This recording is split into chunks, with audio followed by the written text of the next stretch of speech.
ओम शिवं नमस्तुभ्यं। ओम नमः शिवाय। दोस्तों, हम सभी के प्यारे भोले बाबा का सावन का पवित्र महीना चल रहा है। श्रावण मास में शिव महापुराण का पाठ करने या सुनने से बहुत पुण्यों की प्राप्ति होती है। यह कलयुग के पापों से मुक्ति का शास्त्र है। श्रावण मास में भगवान शंकर की कृपा प्राप्त करने के लिए शिव महापुराण का श्रवण या वाचन करने का विशेष महत्व है। दोस्तों, कल रुद्र संहिता का दूसरा खंड पूर्ण हो चुका है। आज आप लोग इसके तृतीय खंड पार्वती खंड का श्रवण करेंगे। नारद जी ने पूछा, हे पितामह, अपने पिता दक्ष के यज्ञ में अपने शरीर का त्याग करने के बाद जगदम्बा सती देवी कैसे हिमालय की पुत्री के रूप में जन्मी? उन्होंने किस प्रकार महादेव जी को पुनः पति के रूप में प्राप्त किया? हे प्रभु, मुझ पर कृपा कर मेरे इन प्रश्नों के उत्तर देकर मेरी जिज्ञासा शांत कीजिए। ब्रह्मा जी उत्तर देते हुए बोले, हे मुनि श्रेष्ठ नारद, उत्तर दिशा की ओर हिमवान नामक विशाल पर्वत है। यह पर्वत तेजस्वी और समृद्ध है तथा दोनों रूपों में प्रसिद्ध है। पहला स्थावर और दूसरा जंगम। उस पर्वत पर रत्नों की खान है। इस पर्वत के पूर्वी और पश्चिमी भाग समुद्र से लगे हुए हैं। हिमवान पर्वत पर अनेक प्रकार के जीव जंतु निर्भय होकर निवास करते हैं। हिम के विशाल भंडार पर्वत की शोभा बढ़ाते हैं। अनेक देवता, ऋषि मुनि और सिद्ध पुरुष उस पर्वत पर निवास करते हैं। हिमवान पर्वत पवित्र और पावन है। अनेक ज्ञानियों और साधु संतों की तपस्या इस स्थान पर सफल हुई है। भगवान शिव को यह पर्वत अत्यंत प्रिय है, क्योंकि इस पर प्रकृति का हर रंग देखने को मिलता है। एक बार की बात है, गिरिवर हिमवान ने अपने कुल की परंपरा को आगे बढ़ाने तथा धर्म की वृद्धि कर अपने पितरों को संतुष्ट करने के लिए विवाह करने के विषय में सोचा। जब हिमवान ने विवाह करने का पूरा मन बना लिया, तब वे देवताओं के पास गए और उन देवताओं से बड़े संकोच के साथ अपने विवाह करने की इच्छा बताई। तब देवता प्रसन्न होकर अपने पितरों के पास गए और प्रणाम कर एक ओर खड़े हो गए। तब पितरों ने देवताओं के आने का कारण पूछा।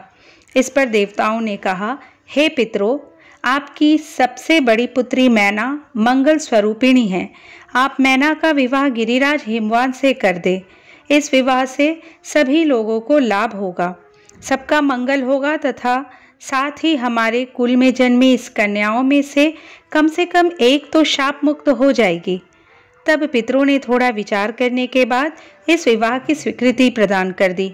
पितरों ने प्रसन्नतापूर्वक बहुत बड़ा उत्सव रचाया और अपनी पुत्री मैना के साथ हिमवान का विवाह कर दिया।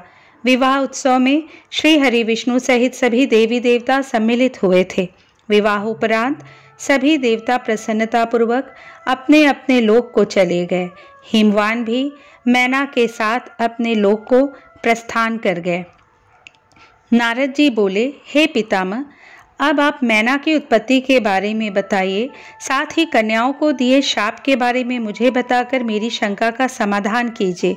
नारद जी के ये प्रश्न सुनकर ब्रह्मा जी मुस्कुराए और बोले, हे नारद, मेरे पुत्र दक्ष की 60,000 पुत्रियां हुई, जिनका विवाह कश्यप आदि महर्षियों से हुआ।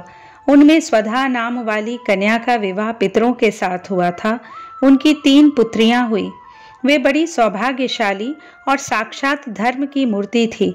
उनमें पहली कन्या का नाम मैना, दूसरी का धन्या और तीसरी का कलावती था।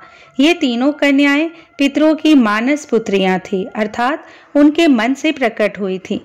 इन तीनों का जन्म माता की कोख से नहीं हुआ था। ये संपूर्ण जगत की वंदनीया हैं। इनके नामों का स्मरण और कीर्तन करके मनुष्य को सभी मनोवांछित फलों की प्राप्ति होती है। ये तीनों सारे जगत में मनुष्य एवं देवताओं से प्रेरित होती हैं। इनको लोक माताएं नाम से भी जाना जाता है। मुनीश्वर, एक बार मैना, धन्या और कलावती तीनों बहनें श्वेत दीप में विष्णु जी के दर्शन करने के लिए गई। वहां बहुत से लोग एकत्रित हो गए थे। उस स्थान पर मेरे पुत्र सनकादिक भी आए हुए थे। सबने विष्णु जी की बहुत स्तुति की। सभी सनकादिक को देखकर उनके स्वागत के लिए खड़े हो गए, परंतु ये तीनों बहनें उनके स्वागत के लिए खड़ी नहीं हुई। उन्हें शिवजी की माया ने मोहित कर दिया था।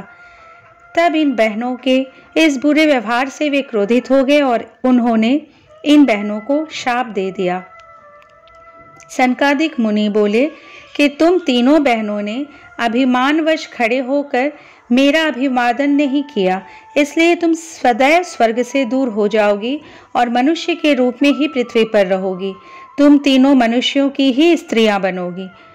तीनों साध्वी बहनों ने चकित होकर ऋषि का वचन सुना। तब अपनी भूल स्वीकार करके वे तीनों सिर झुकाकर सनकादिक मुनि के चरणों में गिर पड़ी और उनकी अनेकों प्रकार से स्तुति करने लगी। उन्होंने अनेकों प्रकार से क्षमा याचना की। तीनों कन्याएं मुनिवर को प्रसन्न करने हेतु उनकी प्रार्थना करने लगी। वे बोली, हम मूर्ख हैं जो हमने आपको प्रणाम नहीं किया। अब हम पर कृपा कर हमें स्वर्ग को पुनः प्राप्त करने का कोई उपाय बताइए। तब सनकादिक मुनि बोले, हे पितरों की कन्याओं, हिमालय पर्वत हिम का आधार है। तुम में सबसे बड़ी मैना हिमालय की पत्नी होगी और इसकी कन्या का नाम पार्वती होगा। दूसरी कन्या धन्या राजा जनक की पत्नी होंगी और इसके गर्भ से महालक्ष्मी के साक्षात स्वरूप देवी सीता का जन्म होगा। इसी प्रकार तीसरी पुत्री कलावती राजा वृषभानु को पति रूप में प्राप्त करेगी और राधा की माता होने का गौरव प्राप्त करेगी। तत्पश्चात मैना व हिमालय अपनी पुत्री पार्वती के वरदान से कैलाश पद को प्राप्त करेंगे। धन्या और उनके पति राजा शीरध्वज जनक देवी सीता के पुण्य स्वरूप के कारण बैकुंठ धाम को प्राप्त करेंगे। वृषभानु और कलावती अपनी पुत्री राधा के साथ गोलोक में जाएंगे। पुण्य कर्म करने वालों को निश्चय ही सुख की प्राप्ति होती है, इसलिए सदैव सत्य मार्ग पर आगे बढ़ना चाहिए। तुम पितरों की कन्या होने के कारण स्वर्ग भोगने के योग्य हो, परंतु मेरा शाप भी अवश्य फलीभूत होगा। परंतु जब तुमने मुझसे क्षमा मांगी है तो मैं तुम्हारे शाप के असर को कुछ कम अवश्य कर दूंगा। धरती पर अवतीर्ण होने के पश्चात तुम साधारण मनुष्यों की भांति ही रहोगी, परंतु विवाह के पश्चात जब तुम्हें संतान की प्राप्ति हो जाएगी और तुम्हारी कन्याओं को यथा योग्य वर मिल जाएंगे और उनका विवाह हो जाएगा, अर्थात तुम अपनी सभी जिम्मेदारियों को पूर्ण कर लोगी, तब भगवान श्री हरि विष्णु के दर्शनों से तुम्हारा कल्याण हो जाएगा। मैना की पुत्री पार्वती कठिन तप के द्वारा शिव की प्राण वल्लभा बनेंगी। धन्या की पुत्री सीता दशरथ नंदन श्री रामचंद्र जी को पति के रूप में प्राप्त करेंगी। कलावती की पुत्री राधा श्री कृष्ण के स्नेह में बंधकर उनकी प्रिया बनेगी। यह कहकर मुनि सनकादिक वहां से अंतर्धान हो गए। तत्पश्चात पितरों की तीनों कन्याएं शाप से मुक्त होकर अपने धाम को चली गईं। नारद जी बोले, हे ब्रह्मा जी, हे महामते, आपने अपने श्रीमुख से मैना के पूर्व जन्म की कथा कही जो कि अद्भुत व अलौकिक थी। भगवान, अब आप मुझे यह बताइए कि पार्वती जी मैना से कैसे उत्पन्न हुई और उन्होंने त्रिलोकीनाथ भगवान शिव को किस प्रकार पति रूप में प्राप्त किया। ब्रह्मा जी बोले, हे नारद, मैना और हिमवान के विवाह पर बहुत उत्सव मनाया गया। विवाह के पश्चात वे दोनों अपने घर पहुंचे। तब हिमालय और मैना सुखपूर्वक अपने घर में निवास करने लगे। तब श्रीहरि अन्य देवताओं को अपने साथ लेकर हिमालय के पास गए। सब देवताओं को अपने दरबार में आया देखकर हिमालय बहुत प्रसन्न हुए। उन्होंने सभी देवताओं को प्रणाम कर उनकी स्तुति की। वे भक्ति भाव से उनका आदर सत्कार करने लगे। वे देवताओं की सेवा करके अपने को धन्य मान रहे थे। मुने हिमालय दोनों हाथ जोड़कर उनके सामने खड़े हो गए और बोले, भगवान, आप सबको एक साथ अपने घर आया देखकर मैं प्रसन्न हूँ। सच कहूँ तो आज मेरा जीवन सफल हो गया है। आज मैं धन्य हो गया हूँ। मेरा राज्य और मेरा पूरा कुल आपके दर्शन मात्र से ही धन्य हो गया। आज मेरा तप, ज्ञान और सभी कार्य सफल हो गए हैं। भगवान, आप मुझे अपना सेवक समझे और मुझे आज्ञा दें कि मैं आपकी क्या सेवा करूं। मुझे बताइए कि मेरे योग्य क्या सेवा है। गिरिराज हिमालय के ये वचन सुनकर देवतागण प्रसन्नता पूर्वक बोले, हे हिमालय, हे गिरिराज, देवी जगदम्बा उमा ही प्रजापति दक्ष के यहाँ उनकी कन्या सती के रूप में प्रकट हुई। घोर तपस्या करने के बाद उन्होंने शिव जी को पति के रूप में प्राप्त किया, परंतु अपने पिता दक्ष के यज्ञ में वे अपने पति का अपमान सह न सकी और उन्होंने योगाग्नि में अपना शरीर भस्म कर दिया। यह सारी कथा तो आप भी जानते ही हैं। अब देवी जगदम्बा पुनः धरती पर अवतरित होकर शिव जी की अर्धांगिनी बनना चाहती हैं। हे हिमालय, हम सभी यह चाहते हैं कि देवी सती पुनः आपके घर में अवतरित हो। श्री विष्णु जी की यह बात सुनकर हिमालय बहुत प्रसन्न हुए और आदरपूर्वक बोले, भगवान, यह मेरे लिए बड़े सौभाग्य की बात है कि देवी मेरे घर आंगन को पवित्र करने के लिए मेरी पुत्री के रूप में प्रकट होंगी। तब हिमालय अपनी पत्नी के साथ और देवताओं को लेकर देवी जगदम्बा की शरण में गए। उन्होंने देवी का स्मरण किया और श्रद्धापूर्वक उनकी स्तुति करने लगे। देवता बोले, हे जगदम्बे, हे उमे, हे शिवलोक में निवास करने वाली देवी, हे दुर्गे, हे महेश्वरी, हम सब आपको भक्तिपूर्वक नमस्कार करते हैं। आप परम कल्याणकारी हैं। आप पावन और शांति स्वरूप आदि शक्ति हैं। आप ही परम ज्ञानमयी शिवप्रिया जगदम्बा है। आप इस संसार में हर जगह व्याप्त हैं। सूर्य की तेजस्वी किरण आप ही हैं। आप ही अपने तेज से इस संसार को प्रकाशित करती हैं। आप ही जगत का पालन करती हैं। आप ही गायत्री, सावित्री और सरस्वती हैं। आप धर्म स्वरूपा और वेदों की ज्ञाता हैं। आप ही प्यास और आप ही तृप्ति हैं। आपकी पुण्य भक्ति भक्तों को निर्मल आनंद प्रदान करती है। आप ही पुण्य आत्माओं के घर में लक्ष्मी के रूप में और पापियों के घर में दरिद्रता और निर्धनता बनकर निवास करती हैं। आपके दर्शनों से शांति प्राप्त होती है। आप ही प्राणियों का पोषण करती हैं तथा पंचभूतों के सार तत्व से तत्व स्वरूपा हैं। आप ही नीति हैं और साम वेद की गीति हैं। आप ही ऋग्वेद और अथर्व वेद की गीति हैं। आप ही मनुष्यों के नाक, कान, आँख, मुंह और हृदय में विराजमान होकर उनके घर में सुखों का विस्तार करती हैं। हे देवी जगदम्बा, इस संपूर्ण जगत के कल्याण एवं पालन के लिए हमारी पूजा स्वीकार करके आप हम पर प्रसन्न हो। इस प्रकार जगत जननी सती साध्वी देवी जगदम्बा उमा की अनेकों बार स्तुति करके सभी देवता उनके साक्षात दर्शनों के लिए दोनों हाथ जोड़कर खड़े हो गए। ब्रह्मा जी बोले, हे नारद, देवताओं के द्वारा की गई स्तुति से प्रसन्न होकर दुखों का नाश करने वाली जगदम्बा देवी दुर्गा उनके सामने प्रकट हो गई। वे अपने दिव्य रत्न जड़ित रथ पर बैठी हुई थीं। उनका मुख करोड़ों सूर्य के तेज के समान चमक रहा था। उनका गौरवर्ण दूध के समान उज्जवल था। उनका रूप अतुल्य था। रूप में उनकी तुलना किसी से नहीं की जा सकती थी। वे सभी गुणों से युक्त थीं। दुष्टों का संहार करने के कारण वे चंडी कहलाती हैं।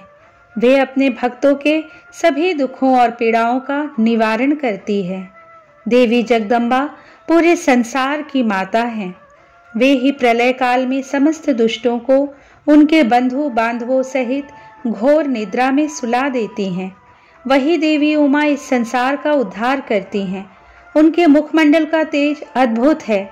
इस तेज के कारण उनकी ओर देख पाना भी संभव नहीं है। तब उनके अमृत दर्शनों की इच्छा लेकर श्री हरि सहित सभी ने स्तुति की। तब उनके अमृतमय स्वरूप को देखा। उनके अद्भुत स्वरूप के दर्शनों से सभी देवता आनंदित होकर बोले, हे महादेवी, हे जगदम्बा, हम आपके दास हैं। आपकी शरण में हम बहुत आशा से आए हैं। कृपा करके हमारे आने के उद्देश्य को समझकर हमारे मनोरथ को पूर्ण कीजिए। हे देवी, पहले आप प्रजापति दक्ष की कन्या के रूप में प्रकट होकर रुद्रदेव की पत्नी बनी और ब्रह्मा जी व अन्य देवताओं के दुखों को दूर किया। अपने पिता के यज्ञ में अपने पति का अपमान देखकर स्वेच्छा से अपने शरीर का त्याग कर दिया। इससे रुद्रदेव बड़े दुखी हैं। वे अत्यंत शोकाकुल हो गए हैं। साथ ही आपके यहाँ चले आने से देवताओं की जो इच्छा थी वह भी अधूरी रह गई है। इसलिए हे जगदम्बिके, आप पृथ्वी लोक पर पुनः अवतार लेकर रुद्रदेव को पति के रूप में पाइए, ताकि इस लोक का कल्याण हो सके और सनत कुमार मुनि का कथन भी पूर्ण हो सके। हे भगवती, आप हम सब पर ऐसी ही कृपा करें ताकि हम सभी प्रसन्न हो जाएं तथा महादेव जी भी पुनः सुखी हो जाएं, क्योंकि आपसे वियोग होने के कारण वे अत्यंत दुखी हैं। कृपा करके हमारे सभी कष्टों और दुखों को दूर करें। हे नारद, ऐसा कहकर सभी देवता पुनः भगवती की आराधना करने लगे। तत्पश्चात हाथ जोड़कर चुपचाप खड़े हो गए। तब उनकी अनन्य स्तुति से देवी मां को बहुत प्रसन्नता हुई। तब देवी शिवजी का स्मरण करते हुए बोली, हे हरे, हे ब्रह्मा जी तथा समस्त देवताओं और ऋषि मुनियों, मैं तुम्हारी आराधना से बहुत प्रसन्न हूँ। अब तुम सभी अपने अपने निवास स्थानों पर जाओ और सुखपूर्वक वहाँ पर निवास करो। मैं निश्चय ही अवतार लेकर हिमालय मैना की पुत्री के रूप में प्रकट होऊंगी, क्योंकि मैं अच्छे से जानती हूँ कि जब से मैंने दक्ष के यज्ञ की अग्नि में अपना शरीर त्यागा है, तब से मेरे पति त्रिलोकीनाथ महादेव जी भी निरंतर कालाग्नि में जल रहे हैं। उन्हें हर समय मेरी ही चिंता रहती है। वे हर समय यह सोचते हैं कि उनके क्रोध के कारण ही मैं उनका अपमान देखकर वापस नहीं आई और मैंने वहीं अपना शरीर त्याग दिया। यही कारण है कि उन्होंने अलौकिक वेश धारण कर लिया है और सदैव योग में ही लीन रहते हैं। अपनी प्राण प्रिया का वियोग वे सहन नहीं कर सके हैं, इसलिए उनकी भी यही इच्छा है कि मैं पुनः पृथ्वी पर अवतीर्ण हो जाऊं, ताकि हमारा मिलन पुनः संभव हो सके। महादेव जी की इच्छा मेरे लिए सदैव सर्वोपरि है, अतः मैं अवश्य ही हिमालय मैना की पुत्री के रूप में अवतार लूंगी। इस प्रकार देवताओं को बहुत आश्वासन देकर देवी जगदम्बा वहां से अंतर्धान हो गई। तत्पश्चात श्री हरि व अन्य देवताओं का मन प्रसन्नता और हर्ष से खिल उठा। वे उस स्थान को जहां देवी ने दर्शन दिए थे अनेकों बार नमस्कार कर अपने अपने धाम को चले गए। नारद जी ने पूछा, हे विधाता, देवी के अंतर्धान होने के बाद जब सभी देवता अपने अपने धाम को चले गए तब आगे क्या हुआ? हे भगवान, कृपा करके मुझे आगे की कथा भी सुनाइए। ब्रह्मा जी बोले, हे मुनि श्रेष्ठ नारद, जब देवी जगदम्बा वहां सभी देवताओं और हिमालय को आश्वासन देकर अपने लोक को चली गईं, तब श्री हरि विष्णु ने मैना और हिमालय को देवी जगदम्बा को प्रसन्न करने के लिए उनकी स्तुति करने के लिए कहा। साथ ही देवी का भक्ति पूर्वक चिंतन करने और उनकी भक्ति भावना से तपस्या करने का उपदेश देकर सभी देवताओं सहित विष्णु जी भी अपने बैकुंठ लोक को चले गए। तत्पश्चात मैना और हिमालय दोनों सदैव देवी जगदम्बा के अमृतमयी और कल्याणमयी स्वरूप का चिंतन करते और उनकी आराधना में ही मग्न रहते थे। मैना देवी की कृपा दृष्टि पाने के लिए शिव जी सहित उनकी आराधना करती थी। वे ब्राह्मणों को दान देती और उन्हें भोजन कराती थी। मन में देवी दुर्गा को पुत्री रूप में पाने की इच्छा लिए हिमालय और मैना ने चैत्र मास से आरंभ कर 27 वर्षों तक देवी की पूजा अर्चना नियमित रूप से की। मैना अष्टमी तिथि व्रत रखकर नवमी को लड्डू, खीर, पीठी, श्रृंगार और विभिन्न प्रकार के पुष्पों से उन्हें प्रसन्न करने का प्रयास करती। उन्होंने गंगा के किनारे दुर्गा देवी की मूर्ति बना रखी थी। वे सदैव उसकी नियम से पूजा करती थी। मैना देवी की निराहार रहकर पूजा करती, कभी जल पीकर कभी हवा से ही व्रत को पूरा करती। 27 वर्षों तक नियम पूर्वक भक्ति भावना से जगदम्बा दुर्गा की आराधना करने के पश्चात वे प्रसन्न हो गई। तब देवी जगदम्बा ने मैना और हिमालय को अपने साक्षात दर्शन दिए। देवी जगदम्बा बोली, हे गिरिराज हिमालय और महारानी मैना, मैं तुम दोनों की तपस्या से बहुत प्रसन्न हूँ, इसलिए जो तुम्हारी इच्छा हो वह वरदान मांग सकते हो। हे हिमालय प्रिया मैना, तुम्हारी तपस्या और व्रत से मुझे बड़ी प्रसन्नता हुई है, इसलिए मैं तुम्हें मनोवांछित फल प्रदान करूंगी। सो जो इच्छा हो कहो।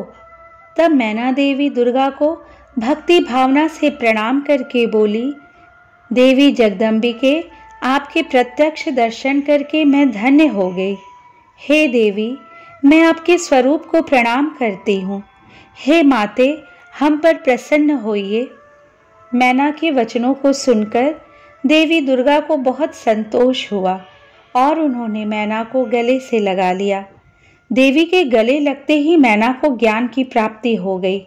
तब वे देवी जगदम्बा से कहने लगी, इस जगत को धारण करने वाली, लोकों का पालन करने वाली तथा मनोवांछित फलों को देने वाली देवी, मैं आपको प्रणाम करती हूँ। आप ही इस जगत में आनंद का संचार करती हैं। आप ही माया हैं, आप ही योग निद्रा है। आप अपने भक्तों के शोक और दुखों को दूर करती हैं। आप ही अपने भक्तों को अज्ञानता के अंधेरों से निकालकर उन्हें ज्ञान रूपी तेज प्रदान करती हैं। भला मैं तुच्छ स्त्री कैसे आपकी महिमा का वर्णन कर सकती हूँ। आप साकार रहित तथा अदृश्य हैं। आप शाश्वत शक्ति हैं। आप परम योगिनी हैं और इच्छानुसार नारी रूप में धरती पर अवतार लेती हैं। आप ही पृथ्वी लोक पर चारों ओर फैली प्रकृति हैं। ब्रह्म के स्वरूप को अपने वश में करने वाली विद्या आप ही हैं। हे जगदम्बा माता, आप मुझ पर प्रसन्न होइए। आप ही यज्ञ में अग्नि के रूप में प्रज्वलित होती हैं। माता, आप ही सूर्य की किरणों को प्रकाश प्रदान करने वाली शक्ति हैं। चंद्रमा की शीतलता भी आप ही हैं। ऐसी महान और मंगलकारी देवी जगदम्बा का मैं स्तवन करती हूँ। माते, मैं आपकी वंदना करती हूँ। संपूर्ण जगत का पालन करने वाली और जगत का कल्याण करने वाली शक्ति भी आप ही हैं। आप ही श्री हरि की माया हैं। हे दुर्गा माँ, आप ही इच्छानुसार रूप धारण करके इस संसार की रचना, पालन और संहार करती हैं। हे देवी, मैं आपको नमस्कार करती हूँ। कृपा करके हम पर प्रसन्न होइए। ब्रह्मा जी बोले, हे नारद, मैना द्वारा भक्ति भाव से की गई स्तुति को सुनकर देवी बोली कि मैना, तुम अपना मनोवांछित वर मांग लो। तुम्हारे द्वारा मांगी गई वस्तु मैं अवश्य प्रदान करूंगी। मेरे लिए कोई भी वस्तु अदेय नहीं है। देवी जगदम्बा के इन वचनों को सुनकर मैना बहुत खुश हुई और बोली, हे शिवे, आपकी जय हो। हे जगदम्बिके, आप ही ज्ञान प्रदान करती हैं। आप ही सबको मनोवांछित वस्तु प्रदान करती हैं। हे देवी, मैं आपसे वरदान मांगती हूँ। हे माते, आप मुझे 100 पुत्र प्रदान करें जो बलशाली और पराक्रमी हो, जिनकी आयु लंबी हो। तत्पश्चात मेरी एक पुत्री हो जो साक्षात आपका ही रूप हो। हे देवी, आप सारे संसार में पूजित हैं तथा सभी गुणों से संपन्न और आनंद देने वाली हैं। हे माता, आप ही सभी कार्यों की सिद्धि करने वाली हैं। हे भगवती, देवताओं के कार्यों को पूरा करने के लिए आप रुद्रदेव की पत्नी होइए और इस संसार को अपनी कृपा से कृतार्थ करने के लिए मेरी पुत्री बनकर जन्म लीजिए। मैना के कहे वचनों को सुनकर देवी भगवती मुस्कुराने लगी। तब सबके मनोरथों को पूर्ण करने वाली देवी मुस्कुराते हुए बोली, मैना, मैं तुम्हारी भक्ति भाव से की गई तपस्या से बहुत प्रसन्न हूँ। मैं तुम्हारे द्वारा मांगे गए वरदानों को अवश्य ही पूर्ण करूँगी। सर्वप्रथम मैं तुम्हें 100 बलशाली पुत्रों की माता होने का वर प्रदान करती हूँ। उन 100 पुत्रों में से सबसे पहले जन्म लेने वाला पुत्र सबसे अधिक शक्तिशाली और बलशाली होगा। तत्पश्चात मैं स्वयं तुम्हारी पुत्री के रूप में तुम्हारे गर्भ से जन्म लूँगी। तब मैं देवताओं के हित का कल्याण करूँगी। ऐसा कहकर जगत जननी परमेश्वरी देवी जगदम्बा वहाँ से अंतर्धान हो गई। तब महेश्वरी से अपने द्वारा मांगा गया अभीष्ट फल पाकर देवी मैना खुशी से झूम उठी। तत्पश्चात वे अपने घर चली गईं। घर जाकर मैना ने अपने पति हिमालय को भी अपनी तपस्या की पूर्णता और वरदानों की प्राप्ति के बारे में बताया, जिसे सुनकर हिमालय बहुत प्रसन्न हुए। तब वे दोनों अपने भाग्य की सराहना करने लगे। तत्पश्चात कुछ समय बाद मैना को गर्भ ठहरा। धीरे धीरे समय व्यतीत होता गया। समय पूर्ण होने पर मैना ने एक पुत्र को जन्म दिया, जिसका नाम मैनाक रखा गया। पुत्र प्राप्ति की सूचना मिलने पर हिमालय हर्ष से उद्वेलित हो गए और उन्होंने अपने नगर में बहुत बड़ा उत्सव किया। इसके बाद हिमालय के यहाँ 99 और पुत्रों ने जन्म लिया। 100 पुत्रों में मैनाक सबसे बड़ा और बलशाली था।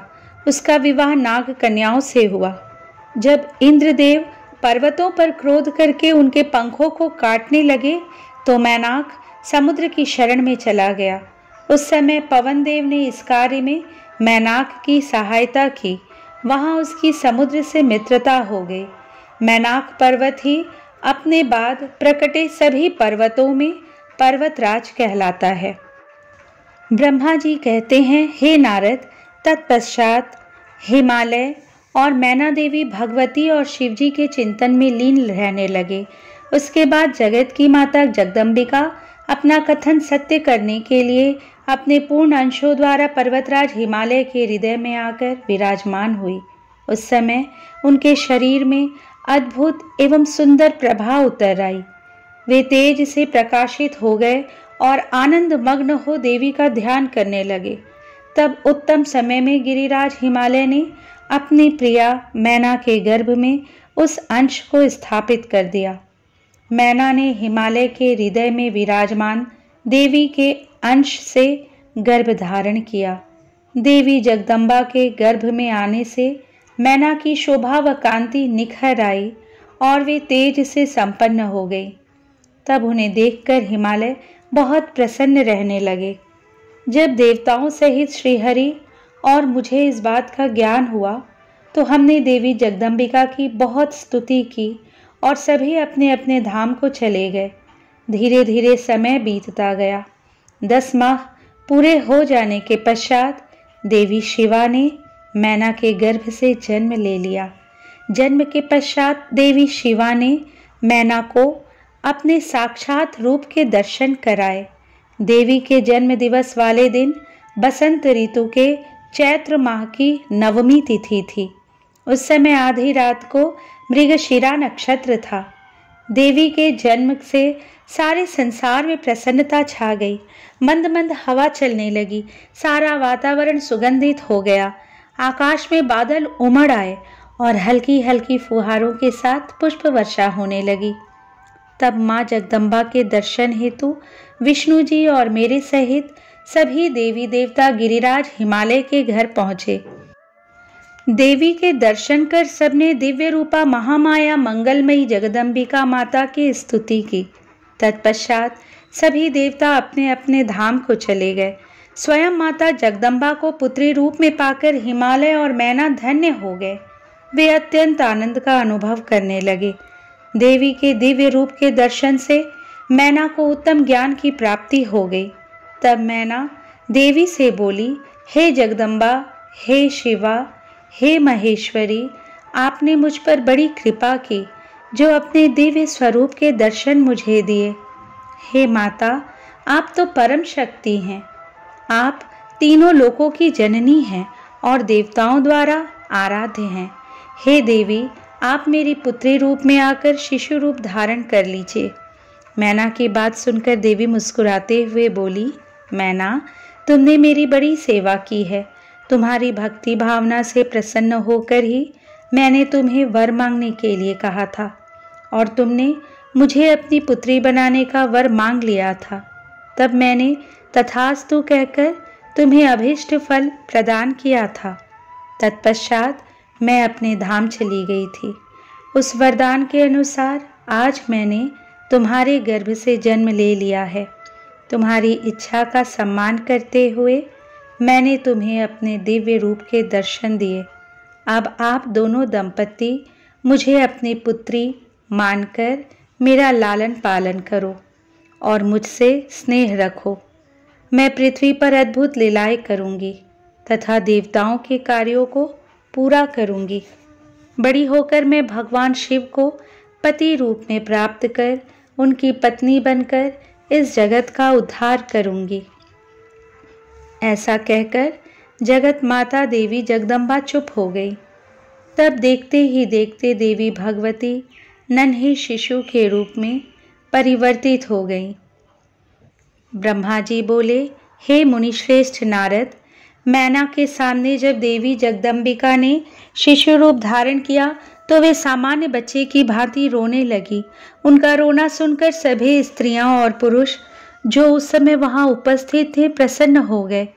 उस श्याम कांति वाली नील कमल के समान शोभित उस परम तेजस्वी सुंदर कन्या को देखकर गिरिराज हिमालय बहुत प्रसन्न हुए। तब शुभ मुहूर्त में हिमालय ने अपनी पुत्री का नाम रखने के बारे में सोचा। उस समय मैना और हिमालय बहुत प्रसन्न थे। तब देवी के गुणों और सुशीलता को देखकर उनका नाम पार्वती रखा गया। चंद्रमा की कला की तरह हिमालय पुत्री धीरे धीरे बड़ी होने लगी। उसके अंग प्रत्यंग चंद्रमा की कला एवं बिंब के समान अत्यंत शोभायमान होने लगे। गिरिजा अपनी सहेलियों के साथ खेलती थीं। पार्वती अपनी सखियों के साथ कभी गंगा की रेत से घर बनाती तो कभी कंदुक क्रीड़ा करती। खेलती खेलती वे बड़ी होने लगी।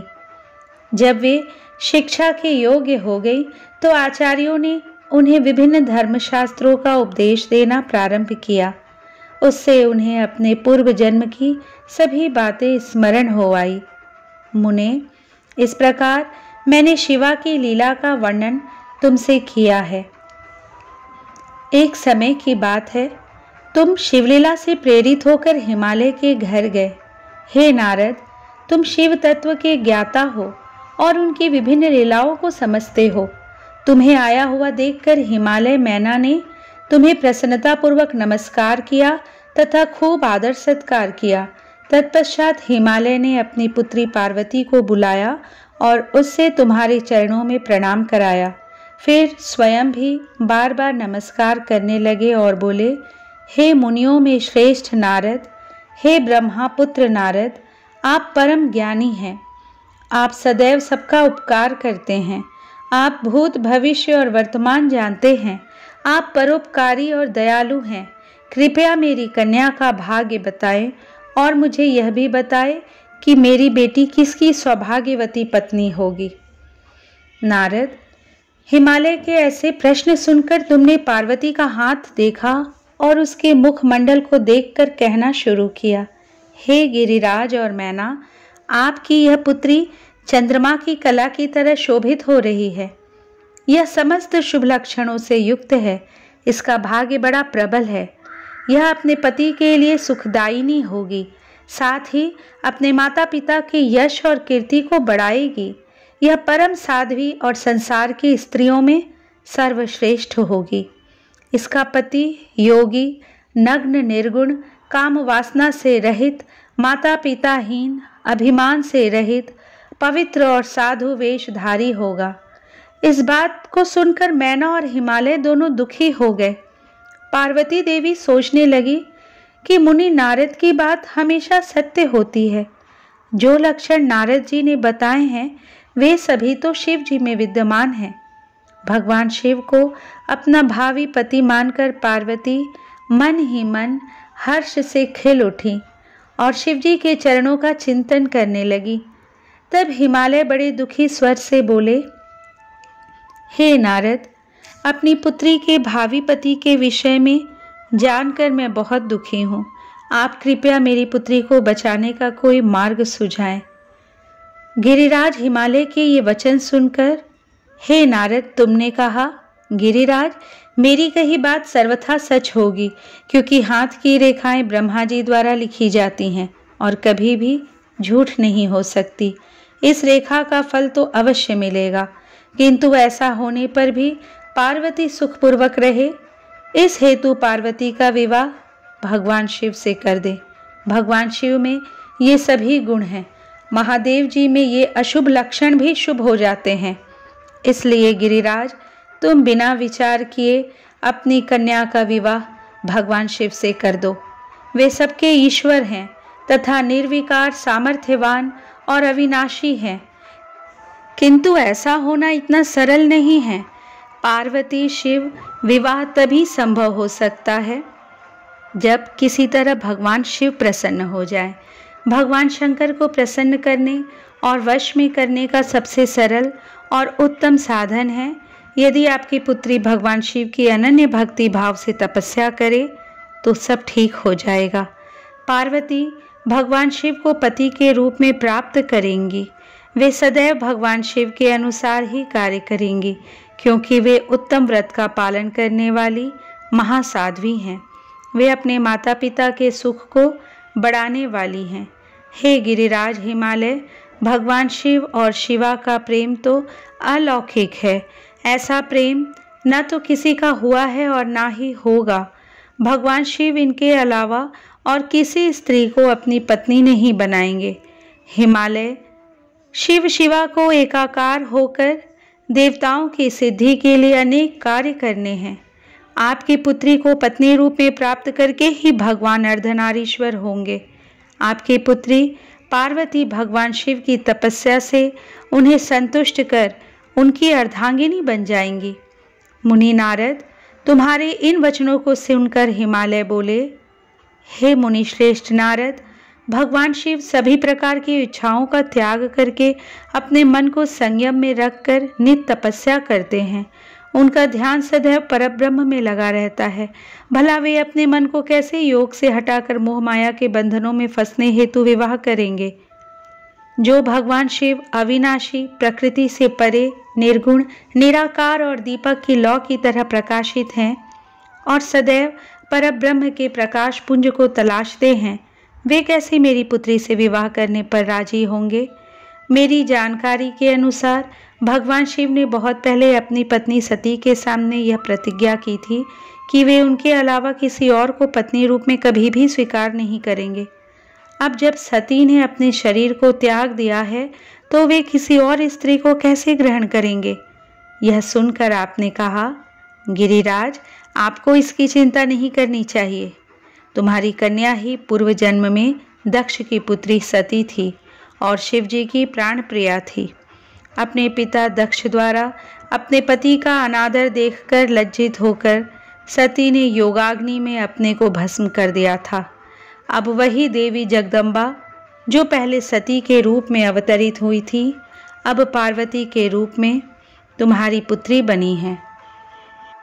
इसलिए तुम्हें पार्वती के विषय में चिंता करने की कोई आवश्यकता नहीं है। देवी पार्वती ही भगवान शिव की पत्नी होंगी। तुम्हारी बातें सुनकर गिरिराज और उनकी पत्नी मैना व उनके पुत्रों को बहुत संतोष हुआ और उनके सभी संदेह और शंकाएं पूर्णतः दूर हो गए। पास ही बैठी पार्वती ने भी अपने पूर्व जन्म की कथा के विषय में सुना। भगवान शिव को अपना पति जानकर देवी पार्वती लज्जा से सिर झुकाकर बैठ गई। मैना और हिमालय ने उनके सिर पर हाथ फेरकर उन्हें अनेक आशीर्वाद दिए। तत्पश्चात पार्वती को तपस्या के विषय में बताकर नारद आप वहां से अंतर्धान हो गए। आपके जाने के बाद मैना और हिमालय बहुत प्रसन्न हुए। ब्रह्मा जी बोले, हे नारद, तुम्हारे स्वर्गलोक जाने के पश्चात कुछ समय तक सब कुछ ऐसे ही चलता रहा।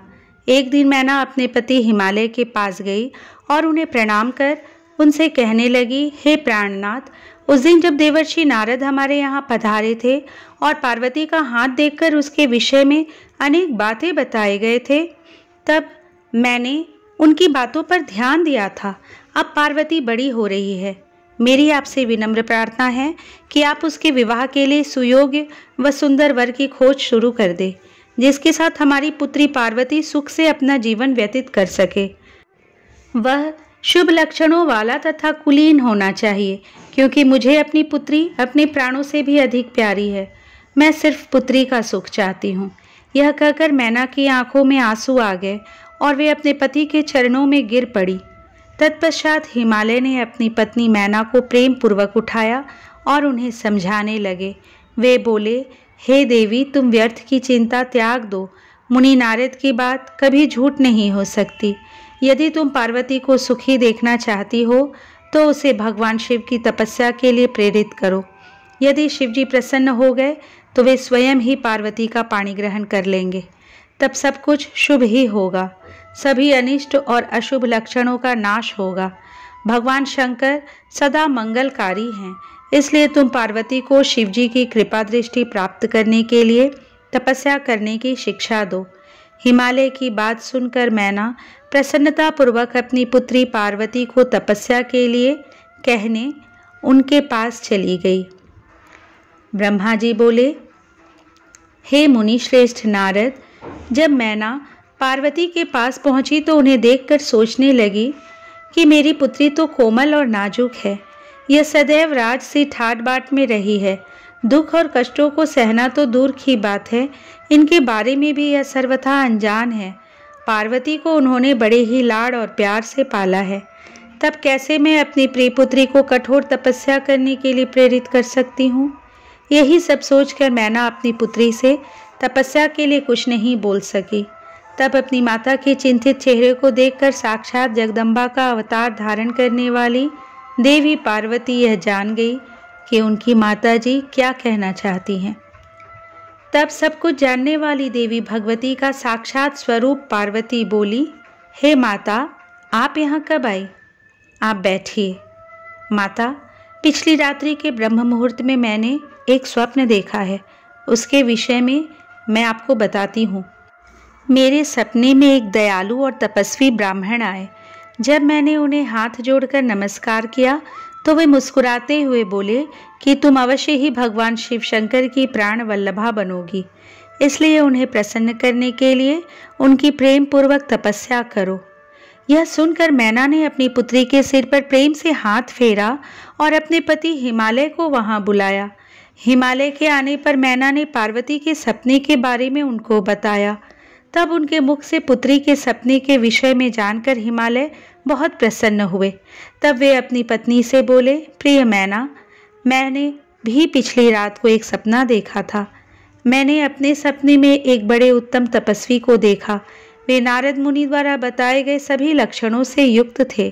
वे उत्तम तपस्वी मेरे नगर में तपस्या करने के लिए आए थे। उन्हें देखकर मुझे बहुत खुशी हुई। मैं अपनी पुत्री पार्वती को साथ लेकर उनके दर्शनों के लिए उनके पास पहुंचा। तब मुझे ज्ञात हुआ कि वे नारद जी के बताए हुए वर भगवान शिव ही हैं। तब मैंने पार्वती को उनकी सेवा करने का उपदेश दिया, परंतु उन्होंने मेरी बात नहीं मानी। तभी वहाँ सांख्य और वेदांत पर विवाद छिड़ गया। तत्पश्चात उनकी आज्ञा पाकर पार्वती वहीं रहकर भक्ति पूर्वक उनकी सेवा करने लगी। हे प्रिय, यही मेरा सपना था, जिसे देखकर मुझे अत्यंत प्रसन्नता हुई। मैं सोचता हूँ कि हमें कुछ समय तक इस सपने के सच होने की प्रतीक्षा करनी चाहिए। ऐसा कहकर हिमालय और मैना उस उत्तम सपने के सच होने की प्रतीक्षा करने लगे। ब्रह्मा जी बोले, नारद, भगवान शिव का यश परम पावन, मंगलकारी, भक्ति वर्धक और उत्तम है। दक्ष यज्ञ से वे अपने निवास कैलाश पर्वत पर वापस आ गए थे। वहां आकर भगवान शिव अपनी पत्नी सती के वियोग से बहुत दुखी थे। उनका मन देवी सती का स्मरण कर रहा था और वे उन्हें याद करके व्याकुल हो रहे थे। तब उन्होंने अपने सभी गणों को वहां पर बुलाया और उनसे देवी सती के गुणों और उनकी सुशीलता का वर्णन करने लगे। फिर गृहस्थ धर्म को त्याग कर वे कुछ समय तक सभी लोकों में सती को खोजते हुए घूमते रहे। इसके बाद वापस कैलाश पर्वत पर आ गए, क्योंकि उन्हें कहीं भी सती का दर्शन नहीं हो सका था। तब अपने मन को एकाग्र करके वे समाधि में बैठ गए। भगवान शिव इसी प्रकार बहुत लंबे समय तक समाधि लगाकर बैठे रहे। असंख्य वर्ष बीत गए। समाधि के परिश्रम के कारण उनके मस्तक के पसीने की बूंद पृथ्वी पर गिरी और वह बूंद एक शिशु में परिवर्तित हो गई। उस बालक का रंग लाल था, उसकी 4 भुजाएं थी, उसका रूप मनोहर था। वह बालक दिव्य तेज से संपन्न अनोखी शोभा पा रहा था। वह प्रकट होते ही रोने लगा। उसे देखकर संसारी मनुष्यों की भांति शिवजी उसके पालन पोषण का विचार करके व्याकुल हो गए। उसी समय डरी हुई एक सुंदर स्त्री वहां आई।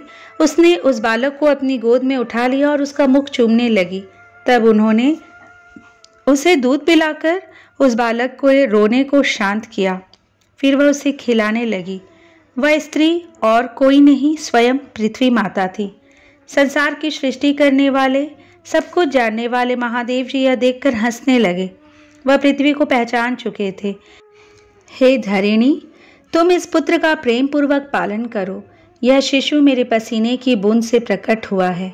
हे वसुधा, यद्यपि यह बालक मेरे पसीने से उत्पन्न हुआ है, परंतु इस जगत में तुम्हारे ही पुत्र के रूप में जाना जाएगा।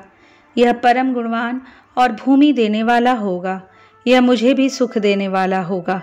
हे देवी, तुम इसका धारण करो। नारद यह कहकर भगवान शिव चुप हो गए। उनका दुखी हृदय थोड़ा शांत हो गया था। उधर शिव जी की आज्ञा का पालन करते हुए पृथ्वी अपने पुत्र को साथ लेकर अपने निवास स्थान पर चली गई। बड़ा होकर यह बालक भौम नाम से प्रसिद्ध हुआ। युवा होने पर भौम काशी गया। वहां उसने बहुत लंबे समय तक भगवान शिव की सेवा आराधना की। तब भगवान शंकर की कृपा दृष्टि पाकर भूमिपुत्र भौम दिव्यलोक को चले गए। ब्रह्मा जी बोले, नारद, गिरिराज हिमालय की पुत्री पार्वती, जो साक्षात जगदम्बा का अवतार थीं, जब 8 वर्ष की हो गई तब भगवान शिव को उनके जन्म का समाचार मिला। तब उस अद्भुत बालिका को हृदय में रखकर वे बहुत प्रसन्न हुए। तब उन्होंने अपने मन को एकाग्र कर तपस्या करने के विषय में सोचा। तत्पश्चात नंदी एवं कुछ और गणों को अपने साथ लेकर महादेव जी हिमालय के सर्वोच्च शिखर पर गंगोत्री नामक तीर्थ पर चले गए। इसी स्थान पर पतित पावनी गंगा ब्रह्मलोक से गिर रही है। भगवान शिव ने उसी स्थान को तपस्या करने के लिए चुना।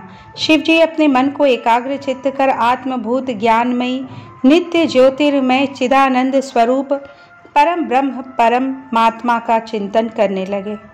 अपने स्वामी को ध्यान में मग्न पाकर नंदी एवं अन्य शिवगण भी समाधि लगाकर बैठ गए। कुछ गण शिव जी की सेवा करते तथा कुछ उस स्थान की सुरक्षा हेतु कार्य करते। जब गिरिराज हिमालय को शिव जी के आगमन का यह शुभ समाचार प्राप्त हुआ, तब वे प्रेम पूर्वक मन में आदर का भाव लिए अपने सेवकों सहित उस स्थान पर आए जहां वे तपस्या कर रहे थे। हिमालय ने दोनों हाथ जोड़कर रुद्रदेव को प्रणाम किया। तत्पश्चात उनकी भक्ति भाव से पूजा आराधना करने लगे। हाथ जोड़कर हिमालय बोले, भगवान, आप यहाँ पधारे, यह मेरा सौभाग्य है। प्रभु, आप भक्त वत्सल हैं। आज आपके साक्षात दर्शन पाकर मेरा जन्म सफल हो गया है। आप मुझे अपना सेवक समझें और मुझे अपनी सेवा करने की आज्ञा प्रदान करें। हे प्रभु, आपकी सेवा करके मेरा मन अत्यधिक आनंद का अनुभव करेगा। गिरिराज हिमालय के वचन सुनकर महादेव जी ने अपनी आंखें खोली और वहां हिमालय और उनके सेवकों को खड़े देखा। उन्हें देखकर महादेव जी मुस्कुराते हुए बोले, हे गिरिराज, मैं तुम्हारे शिखर पर एकांत में तपस्या करने के लिए आया हूँ। हिमालय, तुम तपस्या के धाम हो। देवताओं, मुनियों और राक्षसों को भी तुम आश्रय प्रदान करते हो। गंगा, जो कि सबके पापों को धो देती है, तुम्हारे ऊपर से होकर ही निकलती है, इसलिए तुम सदा के लिए पवित्र हो गए हो। मैं इस परम पावन स्थल, जो कि गंगा का उद्गम स्थल है, पर तपस्या करने के लिए आया हूँ। मैं यह चाहता हूँ कि मेरी तपस्या बिना किसी विघ्न बाधा के पूरी हो जाए, इसलिए तुम ऐसी व्यवस्था करो कि कोई भी मेरे निकट ना आ सके। अब तुम अपने घर जाओ और इसका उचित प्रबंध करो। ऐसा कहकर भगवान शिव चुप हो गए। तब हिमालय बोले, हे परमेश्वर, आप मेरे निवास के क्षेत्र में पधारे, यह मेरे लिए बड़े सौभाग्य की बात है। मैं आपका स्वागत करता हूँ। भगवान, अनेकों मनुष्य आपकी अनन्य भाव से तपस्या और प्रार्थना करने पर भी आपके दर्शनों के लिए तरसते हैं। ऐसे महादेव ने मुझ दीन को अपने अमृत दर्शनों से कृतार्थ किया है। भगवान, आप यहाँ पर तपस्या के लिए पधारे हैं, इससे मैं बहुत प्रसन्न हूँ। आज मैं स्वयं को देवराज इंद्र से भी अधिक भाग्यशाली मानता हूँ। आप यहाँ बिना किसी विघ्न बाधा के एकाग्र चित्त हो तपस्या कर सकते हैं। यहाँ आपको किसी भी तरह की कोई परेशानी नहीं होगी, ऐसा मैं आपको विश्वास दिलाता हूँ। ऐसा कहकर गिरिराज हिमालय अपने घर लौट आए। घर पहुंचकर उन्होंने अपनी पत्नी मैना को शिव जी से हुई सारी बातों का वृत्तांत कह सुनाया। तब उन्होंने अपने सेवकों को बुलाया और समझाते हुए कहने लगे कि आज से कोई भी गंगावतरण अर्थात गंगोत्री नामक स्थान पर नहीं जाएगा। वहां जाने वाले को मैं दंड दूंगा। इस प्रकार हिमालय ने अपने गणों को शिवजी की तपस्या के स्थान पर न जाने का आदेश दे दिया। ब्रह्मा जी बोले, हे मुनि नारद, तत्पश्चात हिमालय अपनी पुत्री पार्वती को साथ लेकर शिवजी के पास गए। वहां जाकर उन्होंने योग साधना में डूबे त्रिलोकीनाथ भगवान शिव को दोनों हाथ जोड़कर नमस्कार किया तथा इस प्रकार प्रार्थना करने लगे, भगवान, मेरी पुत्री पार्वती आपकी सेवा करने की बहुत उत्सुक है, इसलिए आपकी आराधना करने के लिए मैं इसे यहाँ अपने साथ लाया हूँ। हे प्रभु, यह अपनी 2 सखियों के साथ आपकी सेवा में रहेगी। आप मुझ पर कृपा करके इसे अपनी सेवा का अवसर प्रदान करिए। तब भगवान शिव ने उस परम सुंदरी हिमालय कन्या पार्वती को देखकर अपनी आंखें बंद कर ली और पुनः परम ब्रह्म के स्वरूप का ध्यान करने में निमग्न हो गए। उस समय सर्वेश्वर एवं सर्वव्यापी शिवजी तपस्या करने लगे। यह देखकर हिमालय इस सोच में डूब गए कि भगवान शंकर उनकी तपस्या स्वीकार करेंगे या नहीं। तब एक बार पुनः हिमालय ने दोनों हाथ जोड़कर शिवजी के चरणों में प्रणाम किया और बोले, हे देवाधिदेव महादेव, हे भोलेनाथ शिव शंकर, मैं दोनों हाथ जोड़े आपकी शरण में आया हूँ। कृपया आंखें खोलकर मेरी ओर देखिए। भगवान, आप सभी विपत्तियों को दूर करते हैं। हे भक्तवत्सल, मैं रोज अपनी पुत्री के साथ आपके दर्शनों के लिए यहाँ आऊँगा। कृपया मुझे आज्ञा प्रदान कीजिए।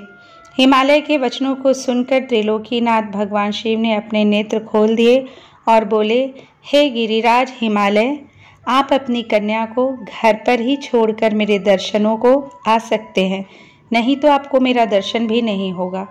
महेश्वर की ऐसी बात सुनकर हिमालय ने अपना मस्तक झुका दिया और शिवजी से बोले, हे प्रभु, हे महादेव जी, कृपया यह बताइए कि मैं अपनी पुत्री के साथ आपके दर्शनों के लिए क्यों नहीं आ सकता? क्या मेरी पुत्री आपकी सेवा के योग्य नहीं है? फिर इसे न लेकर आने का कारण मुझे समझ में नहीं आता। हिमालय की बात सुनकर शिवजी हंसने लगे और बोले, हे गिरिराज, आपकी पुत्री सुंदर, चंद्रमुखी और अनेक शुभ लक्षणों से संपन्न है, इसलिए आपको इसे मेरे पास नहीं लाना चाहिए, क्योंकि विद्वानों ने नारी को माया रूपिणी कहा है। युवतियाँ ही तपस्वियों की तपस्या में विघ्न डालती है। मैं योगी हूँ, सदैव तपस्या में लीन रहता हूँ और माया मोह से दूर रहता हूँ, इसलिए मुझे स्त्री से दूर ही रहना चाहिए। हे हिमालय, आप धर्म के ज्ञानी और वेदों की रीतियाँ जानते हैं। स्त्री की निकटता से मन में विषय वासना उत्पन्न हो जाती है और वैराग्य नष्ट हो जाता है, जिससे तपस्वी और योगी का ध्यान नष्ट हो जाता है। इसलिए तपस्वी को स्त्रियों का साथ नहीं करना चाहिए। इस प्रकार कहकर भगवान शिव चुप हो गए। हिमालय शिव जी के ऐसे वचनों को सुनकर चकित और व्याकुल हो गए। उन्हें चुप देखकर पार्वती देवी असमंजस में पड़ गई। भगवान शंकर के वचन सुनकर पार्वती जी बोली, योगीराज, आपने जो कुछ भी मेरे पिताश्री गिरिराज हिमालय से कहा, उसका उत्तर मैं देती हूँ। अंतर्यामी, आपने महान तप करने का निश्चय किया है। ऐसा करने का निश्चय आपने शक्ति के कारण ही लिया है। सभी कर्मों को करने की यह शक्ति ही प्रकृति है। प्रकृति ही सबकी सृष्टि, पालन और संहार करती है।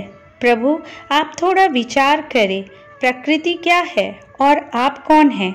यदि प्रकृति ना हो तो शरीर तथा स्वरूप किस प्रकार हो? आप सदा प्राणियों के लिए वंदनीय और चिंतनीय हैं। यह सब प्रकृति के ही कारण है। पार्वती जी के वचनों को सुनकर उत्तम लीला करने वाले भगवान शिव हंसते हुए बोले, मैं अपने कठोर तप द्वारा प्रकृति का नाश कर चुका हूँ। अब मैं तत्व रूप में स्थित हूँ। साधु पुरुषों को प्रकृति का संग्रह नहीं करना चाहिए। भगवान शिव के इस प्रकार के वचनों को सुनकर पार्वती हंसती हुई बोली, हे करुणा निधान कल्याणकारी योगीराज, आपने जो कहा क्या वह प्रकृति नहीं है? तो फिर आप उससे अलग कैसे हो सकते हैं? बोलना या कुछ भी करना अर्थात हमारे द्वारा किया गया हर क्रियाकलाप ही प्रकृति है। हम सदा ही प्रकृति के ही वश में हैं। यदि आप प्रकृति से अलग हैं तो ना आपको बोलना चाहिए और ना ही कुछ और करना चाहिए, क्योंकि ये कार्य तो प्रकृति के हैं अर्थात प्राकृत हैं। भगवान, आप हंसते, सुनते, खाते, देखते और करते हैं, वह सब भी तो प्रकृति का ही कार्य है। इसलिए व्यर्थ के वाद विवाद से कोई लाभ नहीं है। यदि आप वाकई प्रकृति से अलग हैं तो इस समय यहाँ तपस्या क्यों कर रहे हैं? सच तो यह है कि आप प्रकृति के वश में हैं और इस समय अपने स्वरूप को खोजने के लिए ही तपस्या में लीन रहना चाहते हैं। योगीराज, आप किस प्रकार की बात कर रहे हैं? थोड़ा विचार कर कहें। यदि आपने प्रकृति का नाश कर डाला है तो आप किस प्रकार विद्यमान रहेंगे? क्योंकि संसार तो सदा से ही प्रकृति से बंधा हुआ है। क्या आप प्रकृति का यह तत्व नहीं जान रहे हैं कि मैं ही प्रकृति हूँ? आप पुरुष हैं, यह पूर्णतया सच है। मेरे ही कारण आप सगुण और साकार माने जाते हैं। भगवान, आप जितेंद्रिय होने पर भी प्रकृति के अनुसार ही कर्म करते हैं। हे महादेव, यदि आप यही मानते हैं कि आप प्रकृति से अलग हैं तो आपको मेरी किसी भी सेवा से और किसी भी प्रकार से डरना नहीं चाहिए। पार्वती के मुख से निकले सांख्य शास्त्र में डूबे हुए वचन सुनकर भगवान शिव निरुत्तर हो गए। तब उन्होंने पार्वती जी को अपने दर्शन और सेवा करने की आज्ञा प्रसन्नता पूर्वक प्रदान कर दी। तत्पश्चात भगवान शिव पर्वतराज हिमालय से बोले, हे गिरिराज हिमालय, मैं तुम्हारे इस शिखर पर तपस्या करना चाहता हूँ। कृपया मुझे इसकी आज्ञा प्रदान करो।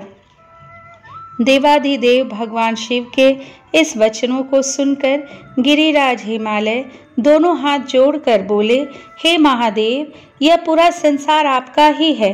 सभी देवता, असुर और मनुष्य सदैव आपका ही पूजन और चिंतन करते हैं। मैं आपके सामने एक तुच्छ मनुष्य हूँ। भला मैं आपको किस प्रकार आज्ञा दे सकता हूँ? प्रभु, यह आपकी इच्छा है। आप जब तक यहाँ निवास करना चाहें कर सकते हैं। गिरिराज के इन वचनों को सुनकर भगवान शिव मुस्कुराने लगे और आदरपूर्वक हिमालय से बोले, अब आप जाइए। अब हमारी तप करने की इच्छा है। तुम्हारी कन्या नित्य आकर मेरे दर्शन कर सकती है और मेरी सेवा करने की भी मैं उसे आज्ञा देता हूँ। लोक कल्याणकारी भगवान शिव के इन उत्तम वचनों को सुनकर हिमालय और पार्वती जी बहुत प्रसन्न हुए। उन्होंने त्रिलोकीनाथ भगवान शिव को नमस्कार किया और अपने घर लौट गए। उसी दिन से पार्वती जी प्रतिदिन भगवान शिव के दर्शनों के लिए वहां आती। उस समय उनके साथ उनकी 2 सखियां भी वहां जाती और भक्तिपूर्वक शिव जी की सेवा करती। वे महादेव के चरणों को धोकर उस चरणामृत को पीती थीं। तत्पश्चात उनके चरणों को पोंछती। फिर उनका षोडशोपचार अर्थात 16 उपचारों से विधिवत पूजन करने के पश्चात अपने घर वापस लौट आती। इस प्रकार प्रतिदिन शिव जी का पूजन करते हुए बहुत समय व्यतीत हो गया। कभी कभी पार्वती जी अपनी सखियों के साथ वहां भक्तिपूर्वक उनके भजनों को भी गाती थीं। एक दिन सदाशिव ने पार्वती जी को इस प्रकार अपनी सेवा में तत्पर देखकर विचार किया कि जब इनके हृदय में उपजे अभिमान के बीज के अंकुर का नाश हो जाएगा तभी मैं इनका पानी ग्रहण करूंगा। ऐसा सोचकर लीलाधारी भगवान शिव पुनः ध्यान में मग्न हो गए। तब उनका मन चिंता मुक्त हो गया। तब देवी पार्वती भगवान शिव के रूप का चिंतन करती हुई भक्ति भाव से उनकी सेवा करती रहती। भगवान शंकर भी शुद्ध भाव से पार्वती को प्रतिदिन दर्शन देते थे। इसी बीच इंद्र और अन्य देवता व मुनि ब्रह्मा जी के पास पहुँचे। ब्रह्मा जी की आज्ञा से कामदेव हिमालय पर्वत पर गए। सभी देवताओं के कार्य की सिद्धि हेतु काम की प्रेरणा से वे पार्वती शिव का संयोग कराना चाहते थे। इसका कारण यह था कि महापराक्रमी तारकासुर ने ऋषि मुनियों और देवताओं की नाक में दम कर रखा था। उसका वध करने के लिए उन्हें भगवान शिव जैसे महापराक्रमी और बलवान पुत्र की आवश्यकता थी। कामदेव ने हिमालय के शिखर पर पहुंचकर अनेक यत्न किए, परंतु भगवान शिव काम की माया से मोहित ना हो सके। उन्होंने क्रोध से कामदेव को भस्म कर दिया। अब शक्ति में ही सामर्थ्य थी कि शिव को मोहित कर वे देवताओं की इच्छा को साकार करती। इसलिए काम के अनंग होने के बाद जन कल्याण के लिए तथा अपने व्रत को पूरा करने के लिए पार्वती ने मन ही मन शिवजी को पति रूप में पाने का दृढ़ निश्चय कर लिया। कठोर तपस्या करके देवी पार्वती ने शिवजी के हृदय को जीत लिया। तब वे दोनों अत्यंत प्रेम से प्रसन्नता पूर्वक रहने लगे और उन्होंने देवताओं के महान कार्य को सिद्ध किया। नारद जी कहने लगे, ब्रह्मा जी, तारकासुर कौन था जिसने देवताओं को भी पीड़ित किया, उन्हें स्वर्ग से निष्कासित कर दिया और स्वर्ग पर अपना एकाधिकार स्थापित कर लिया? कृपया मुझे इसके विषय में बताइए। ब्रह्मा जी बोले, हे मुनि नारद, मरीचि के पुत्र कश्यप मुनि थे। उनकी 13 स्त्रियां थी, जिसमें सबसे बड़ी दिति थी। उससे हिरण्यकश्यपु तथा हिरण्याक्ष नामक 2 पुत्र हुए। हिरण्यकश्यपु तथा हिरण्याक्ष को श्री हरि विष्णु ने वाराह तथा नृसिंह का रूप धारण करके मार दिया था। तब अपने पुत्रों के मर जाने से दुखी होकर दिति ने कश्यप से प्रार्थना की तथा उनकी बहुत सेवा की। उनकी कृपा से दिति पुनः गर्भवती हुई। जब इंद्र को इस बात का पता चला तो उन्होंने दिति के गर्भ में ही उनके बच्चे के छोटे छोटे टुकड़े कर दिए, परंतु दिति के व्रत एवं अन्य भक्ति भाव से बालक को मारने में वे सफल न हुए। समय पूरा होने पर उसके गर्भ से 49 बालक उत्पन्न हुए। ये सभी भगवान शिव के गण हुए तथा शीघ्र ही स्वर्ग में चले गए। तत्पश्चात दिति पुनः अपने पति कश्यप मुनि के पास गई और उनसे पुनः मां बनने के विषय में कहने लगी। तब कश्यप मुनि ने कहा, हे प्रिय दिति, अपना तन मन शुद्ध कर भक्ति भाव से तपस्या करो। 10,000 वर्ष बीतने के पश्चात तुम्हें तुम्हारी इच्छा के अनुरूप पुत्र की प्राप्ति होगी। यह सुनकर दिति ने श्रद्धापूर्वक 10,000 वर्षों तक कठोर तपस्या की। तपस्या के उपरांत पुनः वे अपने घर लौट आई। तब कश्यप मुनि की कृपा से दिति गर्भवती हुई। इस बार उन्होंने एक अत्यंत पराक्रमी और बलवान पुत्र को जन्म दिया। इस पुत्र का नाम वज्रांग था। वज्रांग दिति की इच्छा के अनुरूप ही था। दिति इंद्र द्वारा किए गए छल कपट से बहुत दुखी थी। उनसे बदला लेने के लिए अपने पुत्र वज्रांग को देवताओं से युद्ध करने की आज्ञा दी। वज्रांग और सभी देवताओं का बहुत भयानक युद्ध हुआ।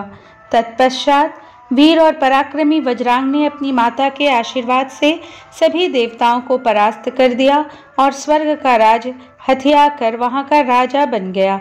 सभी देवता उसके अधीन हो गए। तब यह देखकर दिति को बहुत प्रसन्नता हुई।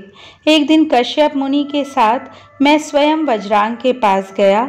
मैंने वज्रांग से अनुरोध किया कि वह देवताओं को इंद्र की गलती की सजा न दे तथा इंद्र सहित सभी देवताओं को क्षमा कर दे। मेरे इस प्रकार कहने पर वज्रांग बोला, हे ब्रह्मन, मुझे राज्य का कोई लोभ नहीं है। मैंने इंद्र की दुष्टता के कारण ही ऐसा किया है। इंद्र ने मेरी माता के गर्भ में घुसकर मेरे भाइयों को मारने का प्रयत्न किया था। तभी मैंने इंद्र के राज्य को जीतकर उसे स्वर्ग से निष्कासित कर दिया है। भगवान, मुझे भोग विलास की भी कोई इच्छा नहीं है। इंद्र सहित सभी देवता अपने अपने कर्मों का फल भोग चुके हैं। अब मैं स्वर्ग का राज्य इंद्र को वापस सौंप सकता हूँ। मैंने अपनी माता की आज्ञा मानकर यह सब किया है। प्रभु, आप मुझे सार तत्व का उपदेश दे जिससे मुझे सुख की प्राप्ति हो। वज्रांग के उद्देश्य को उत्तम जानकर मैंने उसे सात्विक तत्व के बारे में समझाया।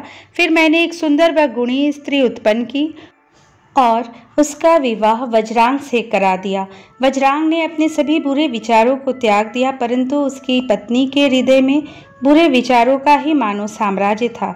उसकी पत्नी ने उसकी बहुत सेवा की।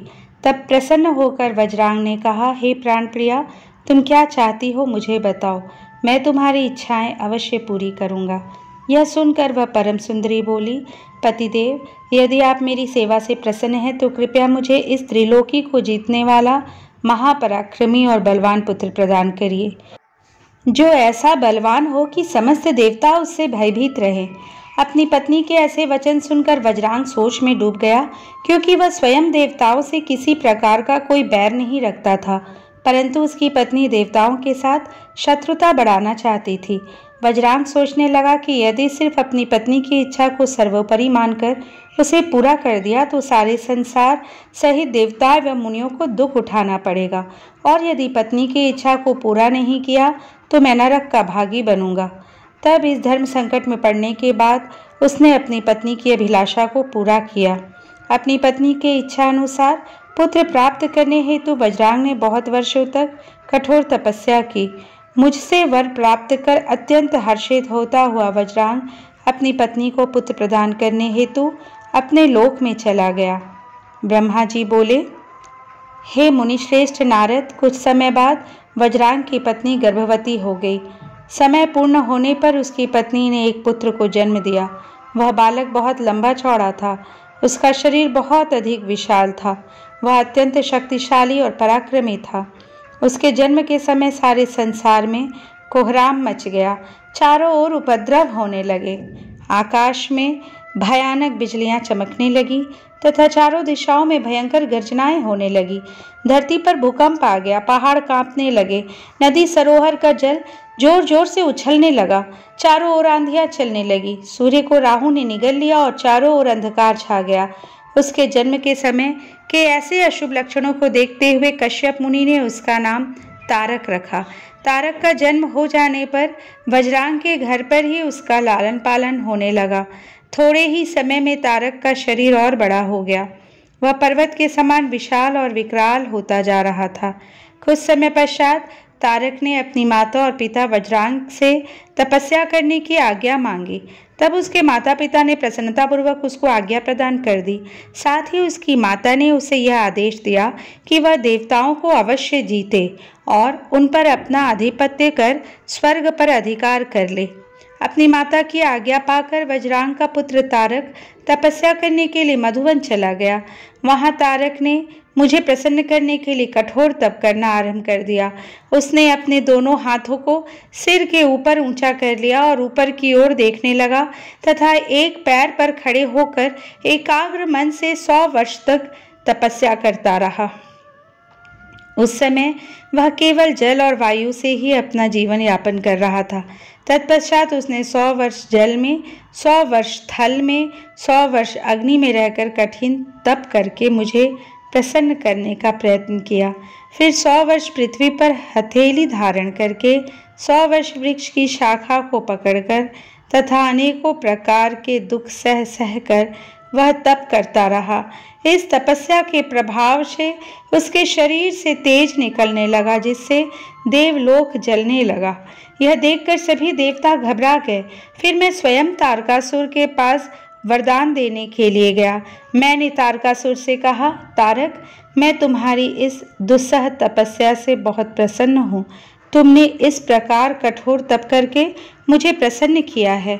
तुम्हारा इसके पीछे क्या प्रयोजन है? निसंकोच मुझे बताओ। मैं तुम्हें तुम्हारा मनोवांछित फल अवश्य प्रदान करूँगा। तुम अपनी इच्छा अनुसार वर मांगो। ब्रह्मा जी के इन वचनों को सुनकर तारकासुर उनकी स्तुति करने लगा। तत्पश्चात वह बोला, हे विधाता, हे ब्रह्मा जी, अगर आप मेरी तपस्या से प्रसन्न होकर मुझे वरदान देना चाहते हैं तो प्रभु मुझे पहला वर यह दे कि आपके द्वारा बनाई गई इस सृष्टि में मेरे समान कोई भी तेजवान और बलवान ना हो। दूसरा वर यह दे कि मैं अमर हो जाऊं, अर्थात कभी भी मृत्यु को प्राप्त ना हो। तब मैंने कहा कि इस संसार में कोई भी अमर नहीं है, इसलिए तुम इच्छानुसार मृत्यु का वर मांगो। तारक ने अहंकार भरी विनम्रता से निवेदन किया, भगवान, मेरी मृत्यु भगवान शंकर के वीर्य से उत्पन्न बालक के चलाए हुए शस्त्र से ही हो और कोई मेरा वध ना कर पाए। मैंने तारक को उसके मांगे हुए वर प्रदान कर दिए तथा अपने लोक में लौट आया। वर पाकर तारक बहुत खुश था। वह भी वर प्राप्ति का समाचार देने के लिए अपने घर को चला गया। दैत्यों के गुरु शुक्राचार्य ने तारक को असुरों का राजा बना दिया। अब तारक तारकासुर के नाम से प्रसिद्ध हो गया। अब तीनों लोकों पर अपना अधिकार स्थापित करना चाहता था, इसलिए सबको पीड़ित कर, उनसे युद्ध कर, उन्हें हराकर सबके राज्यों पर अपना अधिकार करता जा रहा था। स्वर्ग के राजा इंद्र ने भी डरकर अपना वाहन ऐरावत हाथी, अपना खजाना और 9 सफेद रंग के घोड़े उसे दे दिए। ऋषियों ने डर के मारे कामधेनु गाय तारकासुर को दे दी। इसी प्रकार अन्य देवताओं ने भी अपनी अपनी प्रिय वस्तुएं तारकासुर को अर्पित कर दी। अन्य लोगों के पास भी जो उत्तम उत्तम वस्तुएं थी, उन्हें भी दैत्यराज तारक ने अपने अधिकार में ले लिया। इतना ही नहीं, समुद्रों ने भी भयभीत होकर अपने अंदर छिपे सभी अमूल्य रत्न निकालकर तारकासुर को सौंप दिए। तारकासुर के भय से पूरा जगत कांपने लगा। उसका आतंक दिनों दिन बढ़ता ही जा रहा था। पृथ्वी, सूर्य, चंद्रमा, वायु, अग्नि सभी तारकासुर के डर से कारण अपने सभी कार्य सुचारू रूप से कर रहे थे। दैत्यराज तारकासुर ने देवताओं और पितरों के भागों पर भी अपना अधिकार कर लिया था। उसने इंद्र को युद्ध में हराकर स्वर्ग का सिंहासन भी हासिल कर लिया था। उसने स्वर्ग के सभी देवताओं को वहां से निष्कासित कर दिया, जो अपनी प्राण रक्षा के लिए इधर उधर भटक रहे थे। ब्रह्मा जी बोले, नारद जी, सभी देवता तारकासुर के डर के कारण मारे मारे इधर उधर भटक रहे थे। इंद्र ने सभी देवताओं को मेरे पास आने की सलाह दी। सभी मेरे पास आए। सभी देवताओं ने मुझे हाथ जोड़कर प्रणाम किया और मेरी अनेकों प्रकार से स्तुति करने लगे। अपना दुख दर्द बताते हुए देवता कहने लगे, हे विधाता, हे ब्रह्मा जी, आपने ही तारकासुर को अभय का वरदान दिया है। तभी से तारक त्रिलोकों को जीतकर अभिमानी होता जा रहा है। उसने लोगों को डरा धमकाकर उन्हें अपने अधीन कर लिया है। तारक ने स्वर्ग पर भी अपना अधिकार स्थापित कर लिया है और हम सभी को स्वर्ग से निकाल दिया है। उसने इंद्र के सिंहासन पर भी अपना अधिकार कर लिया है। अब उसके आदेश से उसके असुर हमारे प्राणों के प्यासे बनकर हमें ही ढूंढ रहे हैं। तभी हम अपने प्राणों की रक्षा के लिए आपकी शरण में आए हैं। हे प्रभु, हमारे दुखों को दूर कीजिए। देवताओं के कष्टों को सुनकर मुझे बहुत दुख हुआ। मैंने उन्हें सांत्वना देते हुए कहा, मैं इस संबंध में कुछ भी नहीं कर सकता, क्योंकि तारकासुर के घोर तप से प्रसन्न होकर ही मैंने उसे अतुल्य बलशाली होने का वर प्रदान किया था। परंतु उसने मदान्ध होकर सभी देवताओं और मनुष्यों को प्रताड़ित किया है और उनकी संपत्तियों पर भी जबरदस्ती अपना अधिकार कर लिया है। इसलिए अब आप सभी इस बात से निश्चिंत रहिए कि एक दिन तारकासुर का विनाश अवश्य ही होगा। उसकी मृत्यु जरूर होगी, पर इस समय हम विवश हैं। इस समय तारक को मैं, विष्णु जी और शिव जी, इन तीनों में से कोई भी मार नहीं सकता, क्योंकि उसने मुझसे वर पाया है कि उसका वध शिव जी के वीर्य से उत्पन्न उनके पुत्र के द्वारा ही हो सकता है। इसलिए तुम सबको शिव जी के विवाह के पश्चात उनके पिता बनने तक प्रतीक्षा करनी पड़ेगी। प्रतीक्षा के अलावा अन्य कोई भी उपाय संभव नहीं है। यह सुनकर इंद्र सहित सभी देवता असमंजस में पड़ गए तथा पूछने लगे कि प्रभु महादेव जी की प्रिय पत्नी सती ने तो अपना शरीर योगाग्नि में नष्ट कर दिया है। अब वे कैसे और किससे विवाह करेंगे और यह कैसे संभव हो सकेगा? तब मैंने उन्हें बताया कि प्रजापति दक्ष की पुत्री और त्रिलोकीनाथ शिवजी की प्राण वल्लभा सती हिमालय पत्नी मैना के गर्भ से जन्म लेकर बड़ी हो गई हैं। उनका नाम पार्वती है। पार्वती ही भगवान शिव की पत्नी बनने का गौरव प्राप्त करेंगी। अतः अब तुम भगवान शिव के पास जाकर उन्हें विवाह के लिए राजी करने की कोशिश करो। शिव पार्वती का पुत्र ही तुम्हें तारकासुर के भय से मुक्त करा सकता है। अतएव तुम भगवान शिव से प्रार्थना करो कि वे पार्वती के साथ विवाह करने के लिए राजी हो जाएं। इस बात को अच्छे से जान लो कि शिव पुत्र ही तुम्हारा उद्धार कर सकता है। अब मैं तारकासुर को समझाता हूँ कि वह व्यर्थ में देवताओं को तंग करना बंद कर दे और उन्हें उनका भाग वापस कर दे और स्वयं भी शांति से जीवन यापन करे। यह कहकर मैंने इंद्र व अन्य देवताओं को वहाँ से विदा किया। तत्पश्चात मैं स्वयं तारकासुर को समझाने के लिए उसके पास गया।